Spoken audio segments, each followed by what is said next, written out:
श्री रविदास जी का नाम सुना होगा, बहुत बड़े महान भक्त हैं रविदास, संत रविदास जी है ना। तो काशी के ब्राह्मणों ने विरोध किया, इनको पूजा नहीं करनी चाहिए, ठाकुर जी की पूजा करने का इनको अधिकार नहीं। तो बादशाह अन्य धर्मावलंबी था, तुरंत बुलाए गए रविदास जी, ब्राह्मणों की ऐसे पंक्ति बैठी और उनसे कहा कि आप ठाकुर सेवा क्यों करते हो। उनका हमारे ठाकुर वो करवाना चाहते इसलिए ठाकुर सेवा करते हैं। तो ब्राह्मणों ने कहा तुम मतलब शास्त्र विरुद्ध तुम आचरण करते हो और राज्य में बहुत बड़ा अनर्थ हो जाएगा। तो वो अपने भाषा से समझाया।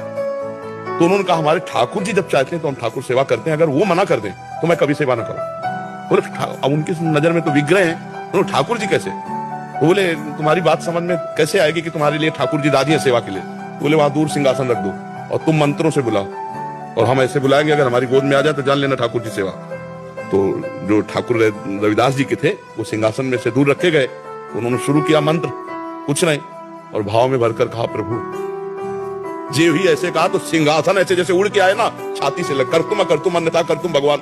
तो ब्राह्मणों ने फिर बात रखी कि ये इनके ठाकुर ने कुछ जादू टोना किए होंगे, हम अपने ठाकुर लाते हैं। तो अपने ठाकुर लाए और मंत्र बादशाह के सामने, पर फिर जे ही ऐसे भाव में किया ठाकुर। हाँ, महान संत मन चंगा उन्हीं का सूत्र है। तो कठौती में सबरी जी के